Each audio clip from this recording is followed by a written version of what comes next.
네, 안녕하십니까. 부자를 꿈꾸는 사람들, 북금사TV의 윌키입니다. 자, 오늘은 8월 17일 수요일이고요. 바로 윌키의 이슈 분석 시작하도록 하겠습니다. 자, 오늘 제가 준비한 이슈는 크게 세 가지라고 볼 수 있을 것 같고요. 관련 뉴스를 한 6, 7가지 정도 준비를 했는데 같이 한번 읽어보면서 분석해 보도록 하겠습니다. 자, 첫 번째 뉴스입니다.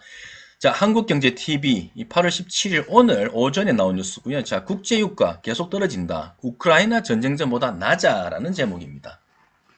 제가 앞서서 차트를 봤는데 유가 차트가 WTI 기준해서 이 3월 달에 고점 찍고는 줄곧 하향세를 지속하고 있더라고요. 사실 물가 급등의 가장 큰 원인이 유가였던 걸 감안하면 유가의 하락세는 이 물가 급등의 완화를 또 예견해 볼 수가 있을 것 같고, 그렇게 되면 증시에는 어느 정도 또 호재로 작용할 수 있을 것 같습니다. 물론 이 고유가 수혜주였던 정유주 같은 경우에는 조금 부진하게 또 앞으로의 어떤 향방을 점쳐볼 수도 있겠지만, 그래도 어찌됐든 이 유가의 어떤 약세, 또 그와 관련한 이 원자재 가격의 또 약세, 이런 부분들은 어느 정도 증시에는 상당히 호재로 작용되지 않을까 그렇게 생각이 듭니다. 하지만 국제유가가 왜 하락을 하고 있느냐, 이 문제는 조금 더 깊이 있게 봐야 되는데, 이게 공급량이 늘어서 수요는 많은데 또 공급량도 같이 많아서 유가가 하락을 하면 너무나도 좋겠지만, 지금 자 경기 침체 지금 우려가 커지고 있죠. 이 경기 침체로 인한 수요 부진으로 만약에 유가가 하락을 하고 있다면 이 유가 하락세가 이 글로벌 경기 침체의 전조 증상이 아니냐라는 어떠한 측면으로는 또 증시에는 상당히 또 악재로 작용할 수도 있을 거라는 생각이 듭니다. 자, 본문으로 한번 들어가 보도록 하겠습니다. 자, 국제유가는 16일 러시아 우크라이나 전쟁 전보다도 더 낮은 수준으로 되돌아갔다라고 하고 있습니다. 자, 뉴욕 상업거래소에서 9월 인도분 서부 텍사스산 원유는 전날보다 배럴당 3.2% 떨어진 86.53달러의 거래를 마쳤습니다. 참고로 종가 기준으로는 러시아가 우크라이나를 침공하기 한 달 전인 1월 25일 이후로는 가장 낮은 가격이라고 하네요. 자, 그리고 자, 10월물 브렌트유도 3% 이상 급락한 배럴당 92.34달러의 거래를 마쳤는데, 참고로 지난 2월 10일 이후 최저가로 마감을 했다고 합니다. 자, 이 시장에서는 이 원유의 하락세를 이렇게 크게 두 가지의 원인으로 지금 찾고 있는데, 첫 번째가 앞에서도 제가 말씀드렸던 이 글로벌 경기 침체로 인한 이 수요 부진 에 대한 가능성을 첫 번째 원인으로 꼽았고요. 자, 두 번째 이유를 이란의 이 국제 원유 시장 복귀로 공급이 늘어날 가능성에 주목을 했습니다. 그래서 제가 말씀드렸던 것처럼 공급이 늘어서 자, 유가가 하락을 하고 있다. 뭐 그건 상당히 반길 만한 뉴스입니다. 하지만 경기 침체로 인한 수요가 줄어서 유가가 하락을 하고 있다. 이건 상당히 좋지 않죠. 그래도 어찌됐든 유가가 하락을 한다는 것은 물가가 어느 정도 안정화될 수 있다라는 긍정적인 시그널로 생각하면은 상당히 증시에는 호재다라고 볼 수 있을 것 같습니다. 자, 그러면 제가 준비한 요 차트 한번 보시도록 하겠습니다. 자, WTI 요 차트고요. 자, 3월 8일 날 최고점 123.70달러 찍고 현재 가격이 86.53달러. 얼핏 봐도 그죠? 약 한 40달러 하락을 했죠. 그래서 이 고점 대비해서 이 큰 폭으로 하락은 한 만큼 이 관련 산업에도 크게 영향을 미칠 것 같은데, 일단 정유업계는 좋지 않을 것 같습니다. 그죠? 정유업계 그리고 이 조선과 관련된 부분에서도 뭐 사실 유가가 급등을 했을 때 이 조선업계도 상당히 좋았거든요. 근데 이 유가의 어떤 급락으로 인해서 조선 그리고 정유 이런 쪽에서는 조금 약세를 갈 수도 있겠다라는 생각이 드네요. 자, 그런데 이 수혜업종도 있을 것 같습니다. 유가 하락과 관련해서. 자, 그러면 이 뉴스부터 한번 보도록 하겠습니다. 자, 석유화학과 관련해서 제가 뉴스를 좀 찾았는데요. 두 가지 정도로 한번 보도록 하겠습니다.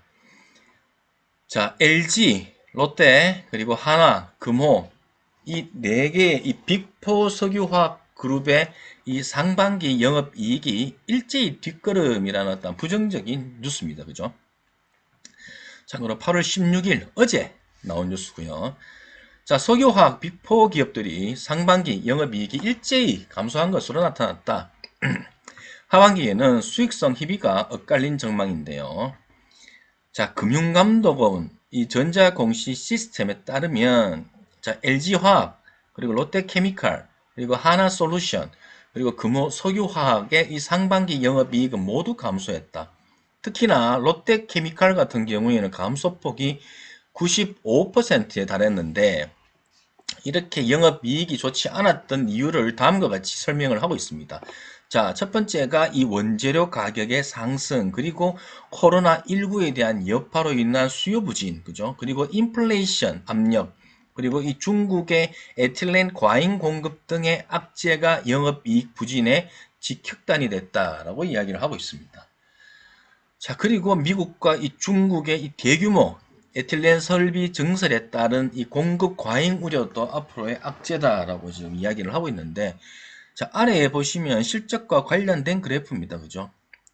자, LG화학 같은 경우에는 매출은 13.1% 전년 대비 올해 일단 증가를 하고 있습니다. 롯데케미칼도 매출은 30% 이상 증가를 하고 있고, 하나솔루션, 금호석유화학 역시 전년 대비해서 매출액은 큰 폭으로 지금 상승을 하고 있는데, 문제는 영업이익입니다. 그죠?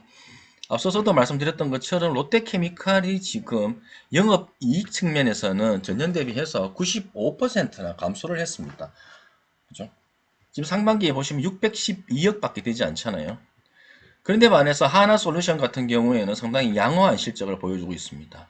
근데 뒤에서도 나오지만 하나솔루션은 이 케미칼보다는 오히려 이 친환경과 관련한 부분에서 조금 더 실적을 더 내고 있기 때문에 아마 그 부분이 더욱더 이 이익적인 측면에는 긍정적으로 작용을 하고 있는 것 같습니다.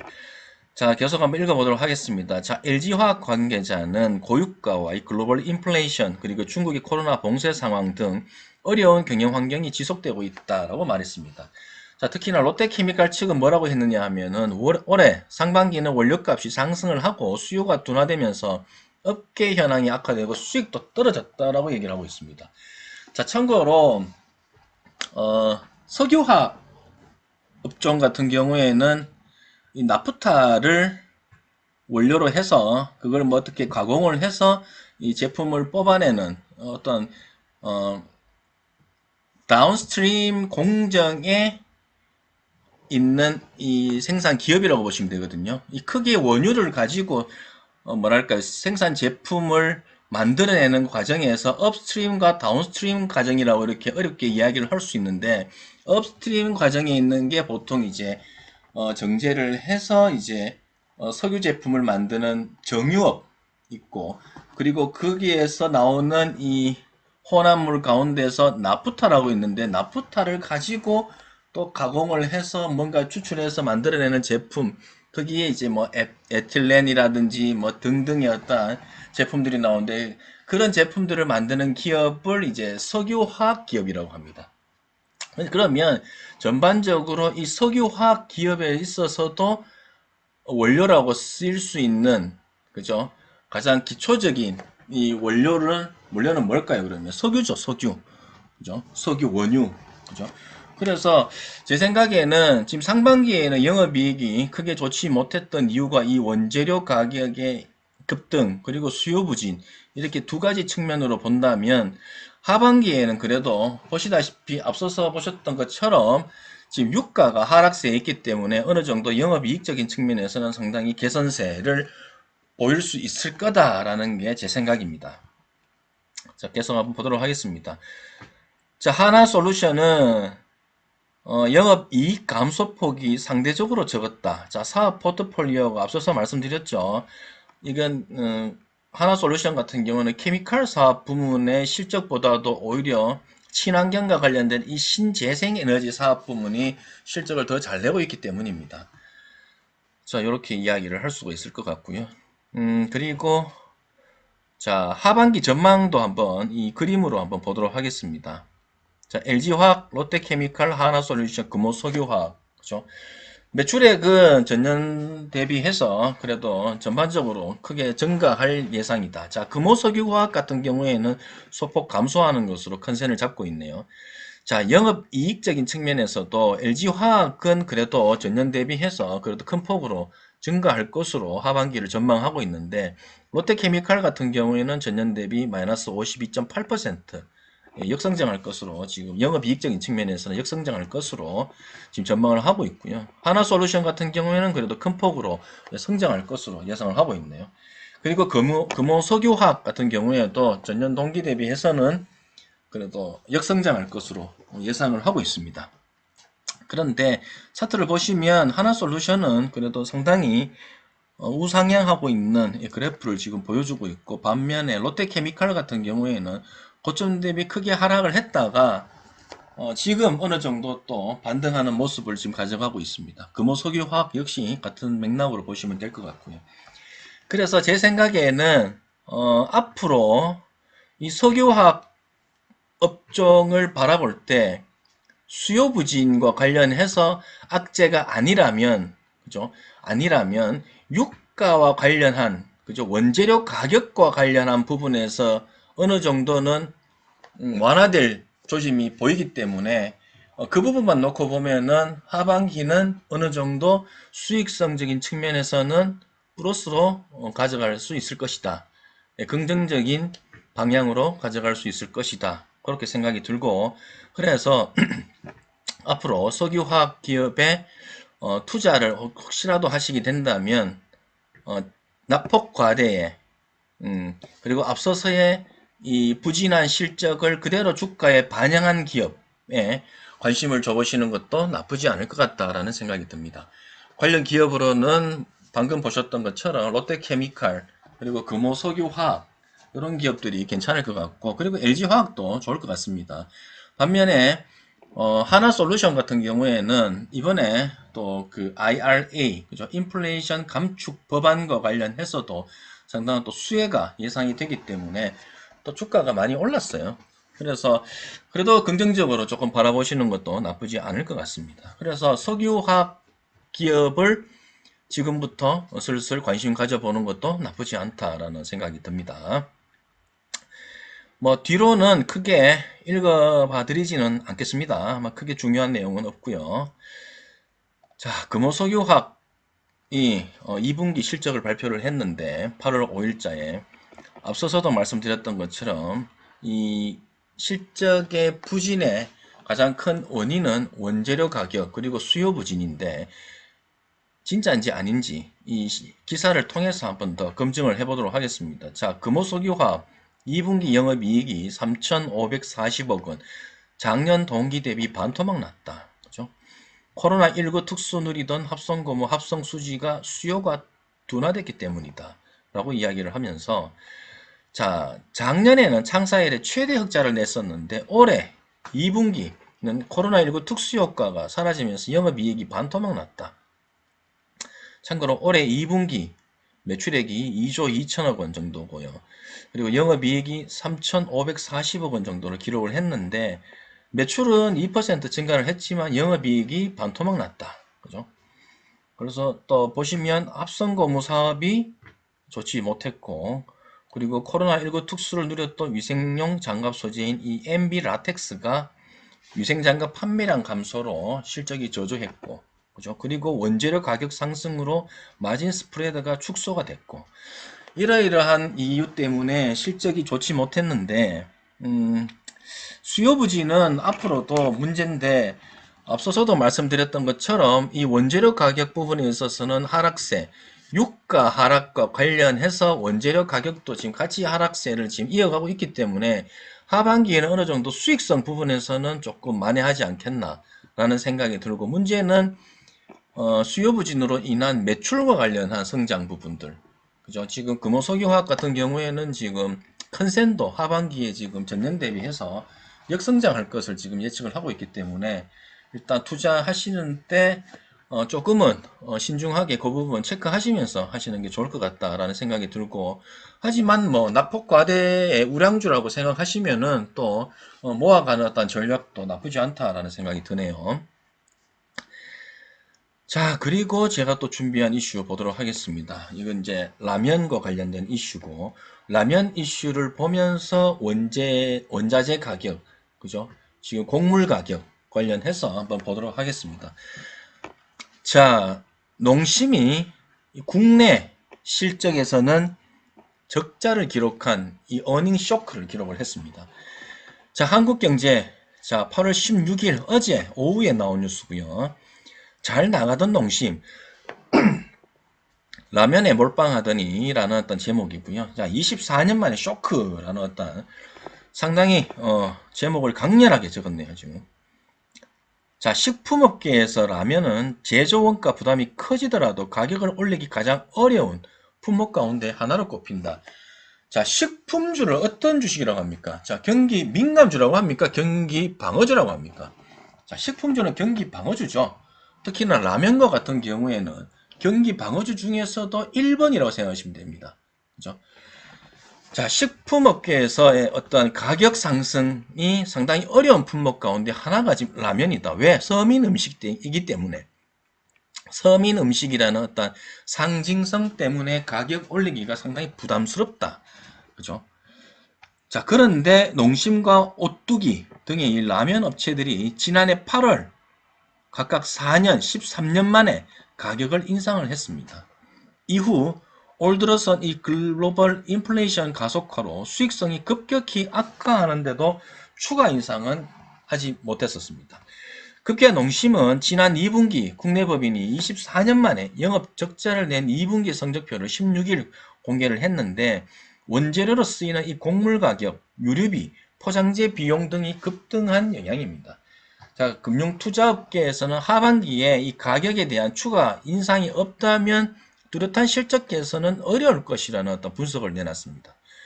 자, 보시면, 자, 20년 말부터 해서 이 가격 추이인데요. 신라면의 가격 추이. 그죠?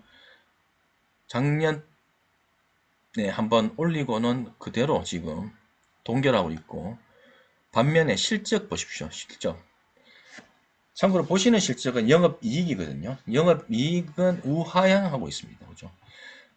반면에 그래도 올해 매출은 그래도 어느 정도 성장을 한 것으로 지금 보이고 있습니다. 자, 농심은 2분기에 매출 7,562억 원, 그리고 영업이익 43억 원을 각각 거뒀다고 이날 발표를 했습니다. 2분기에 야, 매출 7,500억 원에 영업이익 43억 원이라면 영업이익률이 얼마나 형편없는지 알 수가 있죠. 자, 매출은 성장을 했지만 영업이익이 75%나 급감을 했습니다. 실적 발표 전에 이 컨센이 118억 원이었는데 참고로 43억 원이었으니까 어닝 쇼크를 기록을 했다라고 볼 수 있죠. 그리고 국내 법인의 수익성이 떨어진 게 가장 큰 영향을 줬는데, 농심은 자, 별도 기준 해외 법인은 실적에서 제외를 해서 별도 기준으로 30억 원의 적자를 기록을 했습니다. 이게 1998년 2분기 이후 24년 만에 기록한 적자라고 합니다. 자, 그나마 K푸드 열풍에 힘입어 해외 법인에서 73억 원의 영업 이익을 올린 게 연결 기준으로 영업 흑자를 내는데 도움이 됐다. 자, 그러니까 지금 2분기에 영업 이익이 43억 원이 결국에는 국내 적자를 해외 법인에서 어느 정도 만회를 해서 그나마 43억 원을 발표한 거지, 실제 국내는 영업 적자를 기록한 만큼 상당히 어닝 쇼크다, 이렇게 좋지 않다라고 보시면 될 것 같습니다. 자, 농심에서는 이렇게 원인을 설명을 하고 있네요. 자, 국제 원자재 시세 상승 그리고 높은 환율로 인해서 원재료 구매 단가가 높아졌고 물류비 등 제반 경영 비용이 큰 폭으로 늘어났다라고 설명을 했습니다. 자, 원재료가 뭡니까? 원재료가 곡물이죠. 곡물. 그죠? 자, 곡물가의 구매 단가가 상승을 했다. 왜? 환율이 올랐기 때문에. 그러니까 수입 단가가 상당히 올랐다고 볼 수 있겠죠. 근데 반면에 농심이 수출 비중이 크다면은 오히려 환율이 높을 때는 환차익도 얻을 수 있기 때문에 영업이익적인 측면에서는 상당히 또 플러스 요인이 될 수도 있는데, 뒤에서도 설명을 드리겠지만 농심이 이 내수에 상당히 치중을 하고 있고 오히려 수출에는 비중이 상당히 저조하더라고요.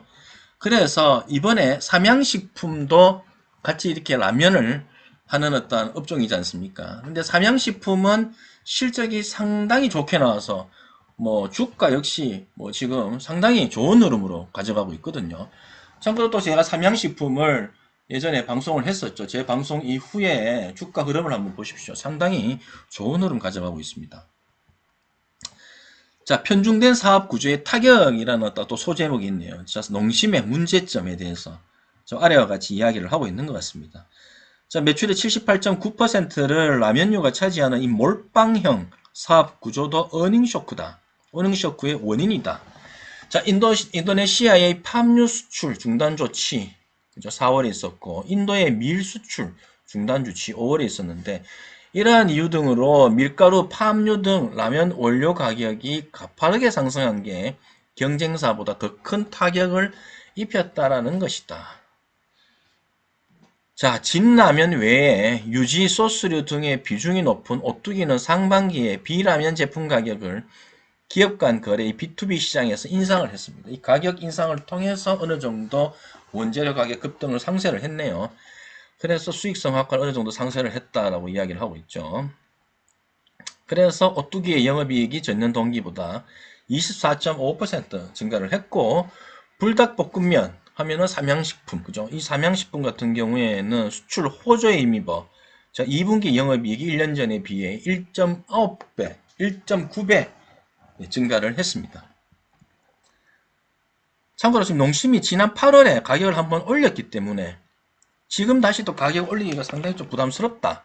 뭐 이렇게 보시면 될 것 같고, 또 2분기에 이 곡물가의 어떤 급등 부분들이 있기 때문에 3분기까지는 이 원가 부담이 상당히 또 이어질 것이라는 전망이고, 근데 뒤에서도 지금 제가 준비한 뉴스는 최근에 또 이제 곡물가가 이 급등세가 조금 꺾였거든요. 이제 좀 하락세로 가고 있는데 이 부분은 아마 4월에 반영이 되기 때문에 3분기까지 이 영업이익적인 측면에서 상당히 부진할 것으로 예상이 되지만 3분기에 이 보릿고개를 넘기면 4분기부터는 어느 정도 회복을 할 수 있을 거다라는 어떤 전망을 찾아볼 수가 있을 것 같습니다. 자, 그러면 요 뉴스 한번 보도록 하겠습니다. 자, 제가 방금 말씀드렸죠. 국제 곡물 가격이 큰 폭으로 하락, 4분기쯤에 이 국내 물가에 영향을 줄 것이다. 참고로 8월 6일자 나온 뉴스거든요. 뭐 본문은 뭐 크게 읽어보지 않고 요 소 제목만 보도록 하겠습니다. 자, 세계 식량 가격 14년 만에 최대 하락, 곡물이 11.3% 급락을 했습니다. 그죠? 지금 3분기까지는 여전히 강세인데 그래도 4분기 이후부터는 크게 하락을 해서 상당히 반영될 것이다 라고 지금 이야기를 하고 있습니다. 그래서 앞서서 말씀드렸던 것처럼 농심이 자, 2분기 실적은 어때요? 매출은 뭐 성장을 했지만 영업이익적인 측면에서는 뭐 엉망이었죠. 아니지, 엉망인 정도가 아니라 쇼크 수준이었죠. 국내에는 적자를 받고 그나마 해외 법인에서 흑자 본 거를 상쇄를 시켜가지고 겨우 플러스를 기록을 했다라고 발표를 했는데, 그래도 이제 3분기까지 영업이익적인 측면에서는 조금 부진하게 나오겠지만 4분기 들어서는 조금 회복을 하지 않겠나. 그리고 내년 상반기부터는 그래도 좀 정상화로 가지 않겠나라는 생각이 듭니다. 그리고 참고로 자, 라면과 관련된 이 어떤 식품, 그죠? 이런 업체들은 경기 방어주 성격이 상당히 짙기 때문에 경기 침체와는 또 무관하게 또 실적도 어느 정도 상당히 견고하게 유지될 것으로 전망하기 때문에 이 국제 곡물 가격이 하락을 하고 또 어느 정도 가격과 관련한 인상분이 만약에 이루어진다면은 충분히 농심도 실적 부분에서 크게 회복할 수 있을 것이다. 그러면 주가 역시 크게 반등할 수 있을 것이다. 그렇게 생각이 듭니다. 자, 요 내용도 한번 준비를 해봤습니다. 자, 최근에 실적 발표한 이 3개 업체, 이 라면과 관련된 이 3개 업체, 농심, 오뚜기, 그리고 삼양식품. 자, 앞서서도 말씀드렸던 것처럼 오뚜기와 삼양식품은 그나마 호실적을 발표를 했는데 반해서 농심이 실적이 좋지 않았다. 자, 그와 관련한 뉴스를 좀 보도록 하겠습니다. 자, 농심이 2분기에 영업 적자를 기록했다. 그죠? 98년 2분기 이후 24년 만이었는데 이유가 첫 번째는 환율 상승으로 인해 원재료 구매 단가가 높아진 것이고 두 번째가 물류 대란으로 인한 물류비 부담이 커진 것이다. 이게 원인이었다. 그죠?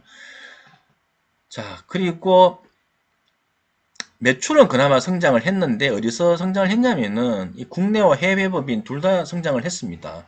국내에서는 신라면 너구리 그죠? 일어났다 판매가 증가를 했고 참고로 미국, 중국 등의 이 해외 법인 같은 경우에서도 상당히 현지 시장의 매출을 증대를 시켰습니다.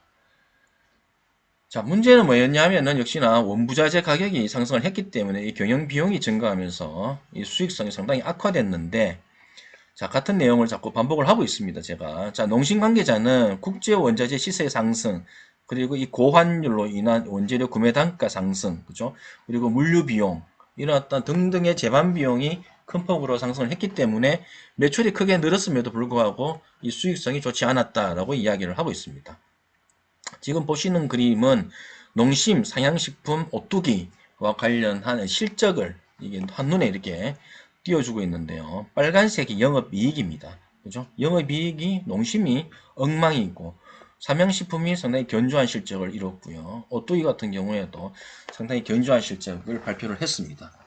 자, 그런데 그러면 왜 삼양식품과 오뚜기가 그나마 실적이 좋았는지 이렇게 지금 설명을 하고 있습니다. 삼양식품의 호실적은 해외 사업이 견인을 했습니다. 자, 2분기 수출액이 지난해 같은 기간보다 110% 증가를 한 1,833억 원으로 분기 최대 수출 실적을 갱신을 했는데 삼양식품 측에서의 이야기는 다음과 같습니다.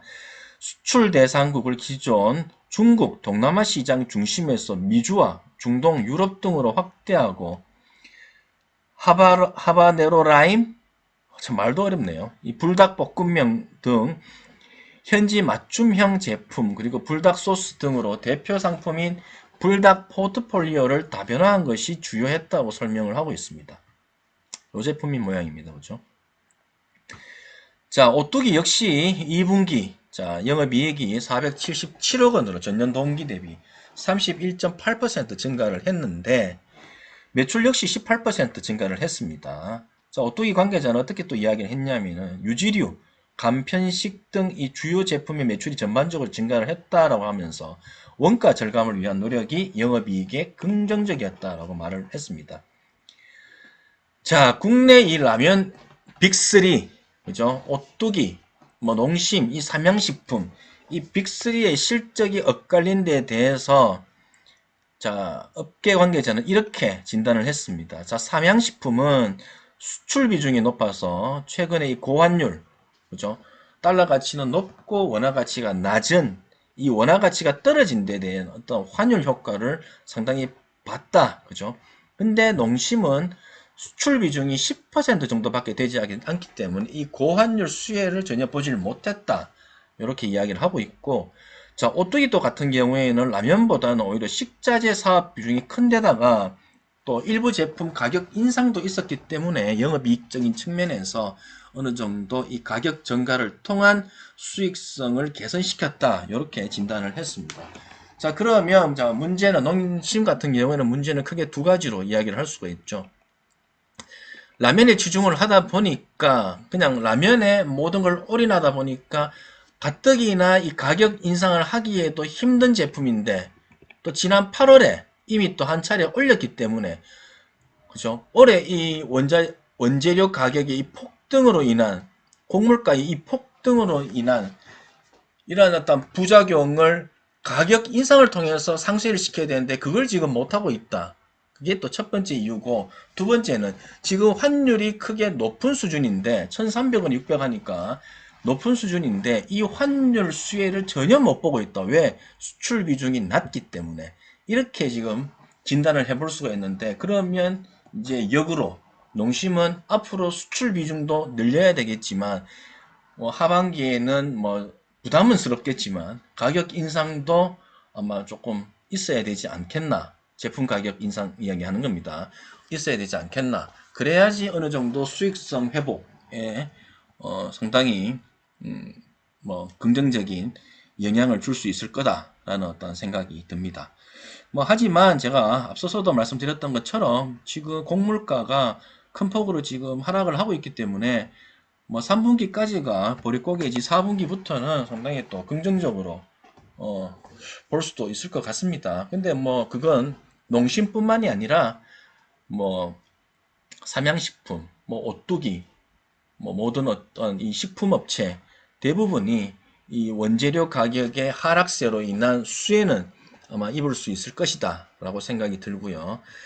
자, 농심이 어쨌든 뭐 4분기 실적 개선을 기대를 하면서 주가를 조금 관심 있게 바라보는 것도 좋을 것 같습니다.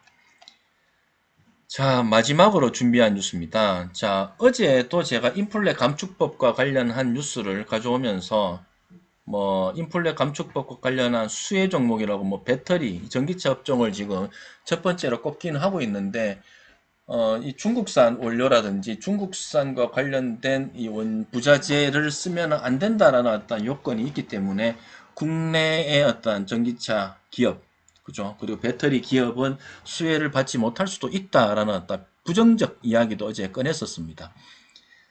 근데 오늘 또 오전에 어쨌든 이 조선비즈에서 자세하게 또 인플레 감축법과 관련한 내용의 기사가 떴길래 마지막으로 준비를 한번 해봤고요. 또 제 방송을 또 시청하시지 않으셨던 분들은 또 생소할 수도 있으니까 이번에 또 한번 공부한다고 생각하시고 이번 기사를 보시는 것도 좋을 것 같습니다. 자, 미 인플레 감축법에 한국의 배터리 신재생은 환호, 그리고 원재료 탈중국은 난제라고 이야기를 하면서 양날의 검을 지금 이야기를 하고 있죠. 자, 조 바이든 미국 대통령이 16일 친환경 에너지 공급망 강화에 약 480조 원을 투자하는 내용의 인플레이션 감축법, 이 IRA, 인플레이션 리덕션, 그죠? 그리고 A는 액트, 그죠? 에 최종 서명하면서 국내 배터리 기업과 친환경 에너지 업체가 수혜를 받을 것으로 기대가 된다라고 이야기를 하고 있습니다. 자, 국내 기업들은 미국 생산 제품에만 세제 감면 등의 혜택을 주는 이번 IRA 취지에 맞게 현지 생산 시설 확충에 적극 나설 계획인데 원재료 그리고 부품의 중국 의존도를 낮추는 게 문제다라고 이야기를 하고 있습니다. 자, 법안에 따르면 미 정부는 내년부터 북미에서 생산된 배터리를 사용하거나 북미에서 조립이 완료된 전기차를 대상으로 7,500달러 보조금의 이 세액 공제를 해주는데 참고로 중국산 배터리를 쓴 전기차는 제외, 그리고 배터리의 주원료가 되는 광물의 40%가 북미 그리고 미국과 이 FTA를 체결한 나라에서 생산돼야 한다라는 조항이 붙어 있습니다. 그리고 북미에서 제조되는 이 배터리의 주요 부품 비율도 50% 이상이어야 한다라는 조항도 붙어 있습니다. 자, 그렇기 때문에 국내 어떤 기업들이 수혜를 받을 수 있는 기업이 크게 많지 않을 수도 있다. 뭐 이런 어떤 비판적인 시각도 존재를 하는 것이고요. 배터리 부품 현지 생산을 위해 소재 기업의 이 미국 진출이 활발히 이루어지고 있는데 참고로 롯데케미칼, 자, 미국의 이 켄터키주에 약 3,300억 원을 투자해서 양극박 이 생산 기지를 설립하기로 했고 에코프로 BM 그리고 LG화학 그리고 포스코 케미칼 등도 미국 진출을 추진 중이다라고 이야기를 하고 있습니다. 앞서서도 롯데케미칼 같은 경우에는 지금 석유화학과 관련해서 제품 매출은 성장을 했지만 수익성이 상당히 좋지 못했는데 어쨌든 지금 유가가 하락세를 지금 가고 있기 때문에 또 하반기에는 어느 정도 영업 이익적인 측면에서는 또 개선세를 보일 수 있을 것이라고 또 생각이 들고 또 이런 어떠한 뭐랄까요 전기차 배터리와 관련한 이런 또 호재가 있는 만큼 관심 있게 보는 것도 나쁘지 않을 것 같다 이렇게 생각이 듭니다. 자, IRA가 발효되면 중국 배터리 기업들은 뭐 좋지 않을 전망인데 중국 배터리 기업들은 모두 북미에 생산 거점이 없고 참고로 또 미국과의 어떤 FTA를 체결하지도 않았습니다. 자, 중국 1위의 이 배터리 업체죠. CATL, 최근 캐나다와 멕시코 등의 배터리 공장 후보지를 물색 중인 것으로 알려졌지만 중국사 부품 비중을 대폭 줄여야 한다는 부담이 남아있는데 줄일 수 있겠습니까? 사실 제 생각에는 중국 업체는 이번 수혜는 거의 받지 못할 것으로 예상이 되네요. 자, 국내 기업들도 중국산의 이 원재료 그리고 부품 비중을 낮춰야 되는데 자, 배터리 원재료 공급망에서 중국 기업들의 영향은 상당히 절대적이죠. 자, 국내 배터리 업체의 중국 원재료 의존도는 수산화 리튬이 83%, 코발트 87%, 망간이 99%에 달하는 것으로 추산되는데 이걸 대체할 국가가 있을까요? 이 중국산 원료를 대체할 국가가 제 생각에는 없을 것 같은데 그래서 어제 제 방송에서도 말씀드렸지만 이런 부분들 때문에 지금 정부 당국에서 미국에다가 이런 부분에 대한 요건을 조금 완화해 달라고 요청을 해 놓은 상태라고 하더라고요. 추후 좀 지켜봐야 될 것 같습니다. 뭐 그리고는 일단 수혜 기업으로는 지금 하나솔루션 또 CS 윈드 이런 어떤 부분을 이야기를 하고 있는데 하나솔루션은 미국에 약 2천억 원 투자를 했고 해서 지금 1.4 GW 규모의 이 태양광 모듈 공장을 건설할 예정이다라고 이야기를 하고 있고요. 지금 기존 생산 시설을 포함하면 미국에서 총 3.1 GW의 생산 능력을 갖추는 것이다라고 얘기하면서 현재 미국 내 단일 사업자로는 최대 규모라고 얘기를 하고 있네요. 그리고 지금 CS 윈드 같은 경우에도 상당히 최대 수혜 기업으로 꼽히고 있는데 이 풍력 타워 제조 기업인 CS 윈드는 작년 6월 미국 내에 풍력 타워 공장을 보유하고 있는 베스타스타워 아메리카 지분, 이거 말도 어렵네요. 지분 100%를 1665억 원에 인수를 했습니다. 자, CS 윈드의 올해 미국 매출이 4,500에서 5천억 정도로 전망이 되고 있는데 이번 법안에 포함된 이 풍력 생산 세액공제 등을 발판 삼으면 향후 1조 원까지 매출 규모를 올린다는 계획을 가지고 있습니다. 참고로 추가로 OCI, 그죠? 그리고 현대에너지 솔루션, 그리고 동국 SNC, 삼강 M&T, 유니슨 이런 기업들도 간접적으로 수혜를 입을 것으로 보인다라고 이야기를 하고 있네요. 그러면 잠시 하나솔루션 종목을 잠깐 한번 볼까요? 오늘은 기대감이 어느 정도 조금 해소가 된 탓인지 좀 떨어졌네요. 차트를 보시면 자, 월봉 차트입니다.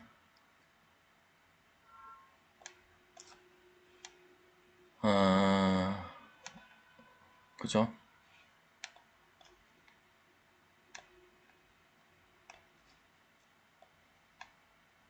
보시고 계시죠? 네. 많이 올랐네요. 그죠?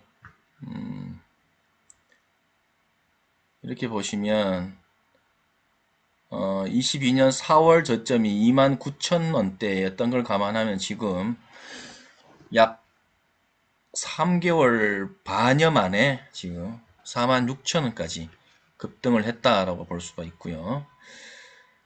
그리고 CS 윈도도 한번 볼까요?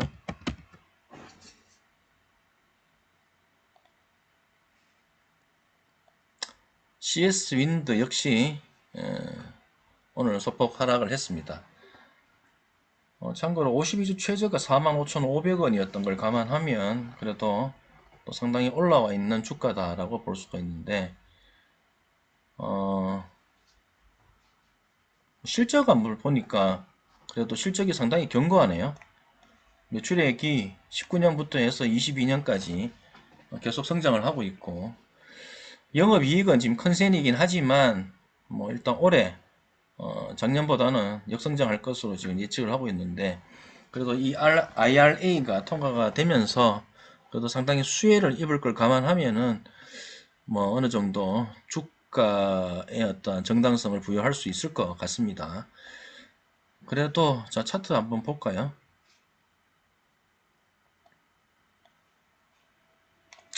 그래도 이 코로나 이후에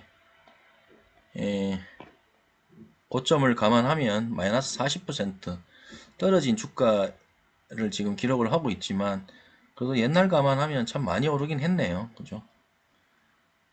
PER 같은 경우에 보시면 지금 80배, 그죠? 그리고 추정 PER이 보통 이 CBMF PER이라고 하는데, 추정 PER이 55배.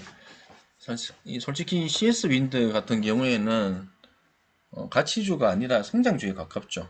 저평가, 가치주 이런 개념이 아니라 오히려 이 고평가 성장주 이렇게 보시면 될 것 같습니다. 하지만 그래도 미래 기대감으로 보면 CS 윈드 나쁘지 않습니다. 근데 제 스타일은 아니거든요. 제 스타일의 종목은 아니고. 제 스타일의 종목은 여러분들 제가 이 방송을 하면서 보셨겠지만 제 스타일은 일단 낙폭 과대의 우량주 중심의 저평가 가치주를 가장 선호를 합니다. 그리고 사모아 가면서 때를 기다릴 수 있는 그런 주식들. 일단 첫 번째 실적이 또 잘 나와야 되고, 그리고 어느 정도 재무가 탄탄해야 되고, 내가 보유하고 있는 기간 동안에는 이 회사가 망할까 이런 어떠한 우려 섞인 걱정을 안 할 수 있는 기업, 그런 기업을 저는 투자를 하거든요. 그런 걸로 감안했을 때는 뭐 이미 지금 인플레 감축법과 관련된 수혜 종목 대부분이 지금 급등을 한 상태이기 때문에 뭐 제 스타일하고는 전혀 맞지가 않고요. 그래도 혹시라도 뭐 제 방송을 보는 분들 가운데서는 또 이런 종목들을 또 관심 있게 보시는 분들이 있을 수 있으니까 사실 여러분들 그 대세 상승기에는 모멘텀 전략이 괜찮습니다. 모멘텀 전략. 모멘텀 전략은 뭐냐면은 오르는 종목은 잘 오르고 내리는 종목은 잘 안 오르고 오히려 더 내리더라라는 어떤 측면에서 바라보는 어떤 전략을 얘기를 하는 건데 그러니까 잘 가는 종목에 자꾸 이렇게 투자를 해서 수익을 내는 방법인 거죠. 가는 말, 달리는 말에 올라타라 이런 형식의 투자를 보통 모멘텀 전략 이렇게 보시면 되는데 제 스타일은 아닙니다. 제 스타일은 아니고 참고로 어떤 모멘텀 전략이 유효한 장세는 이 대세 상승장이라고 보시면 되고 지금과 같은 장세는 어때요, 여러분들? 지금은 사실 앞에 뭐가 있을지 모를 정도로 변동성이 큰 장세죠, 사실. 그리고 지금 일단 이자율이 워낙 또 많이 올랐기 때문에 경기가 상당히 위축될 우려는 사실 상당히 도사리고 있고 뭐 아무리 뭐 물가 급등이 완화가 되고 뭐 금리 인상이 속도가 뭐 완화가 되고 뭐 이런 어떠한 뭐 이야기는 어찌 보면 자기 위안 정도에 그치지 않을 수밖에 없는데 실제는 어때요, 여러분들? 지금 경기가 좋지 않잖아요. 그건 다들 아시지 않습니까? 뭐 이자도 비싸고 뭐 그죠? 또 뭐 이렇게 뭐 물가가 워낙 올랐다 보니까 뭐 돈 몇 푼 가지고는 뭐 맛있는 거 사 먹을 수도 없고 이런 수준이지 않습니까? 그래서 제 생각에는 앞으로 이 부분이 크게 해소가 되지 않는 한 증시 역시 계속 변동성이 커질 전망이다. 저는 그렇게 보고 있고 지금 사실 7, 8, 9까지는 나쁘지 않을 것 같아요. 이 증시가. 하지만 3분기 컨센서스가 대부 상장사들 가운데서 시총 상위주들의 이 3분기 컨센서스가 좋지 않습니다. 제가 좀 찾아봤는데 좋지 않더라고요. 그걸 감안하면 하반기 그 지금 남은 한 5개월 안에 또 크게 출렁일 가능성도 있다. 자, 그렇게 보여지고 그렇게 되면 오히려 이렇게 급등한 종목들은 또 반드시 골이 깊을 수도 있다. 오히려 낙폭과대 우량주에 투자하는 게 오히려 또 방어하는데 상당히 도움이 될 수도 있다. 그렇게 생각이 들고 그래서 제가 늘상 말씀드리지만 안전마진 챙기는 것도 잊지 말아야 된다. 안전마진이라 하면 뭡니까? 배당 수익률이죠. 배당 수익률. 배당 수익률과 관련해서 종목들 뭐 대표적으로는 금융업종 그리고 지주사업종 뭐 이런 회사들이 배당을 많이 주니까 그런 회사들에게도 관심을 주는 것도 나쁘지 않다 생각이 드네요. 주저리 말이 많았습니다. 자, 오늘 제가 준비한 뉴스는 여기까지고요. 혹시라도 제 방송을 구독을 하시지 않으시고 보시는 분들은 구독 부탁드리겠고요. 그리고 좋아요, 응원 댓글도 부탁드리도록 하겠습니다. 네, 그러면 또 이슈 분석에서 찾아뵙도록 하겠습니다. 네, 감사합니다.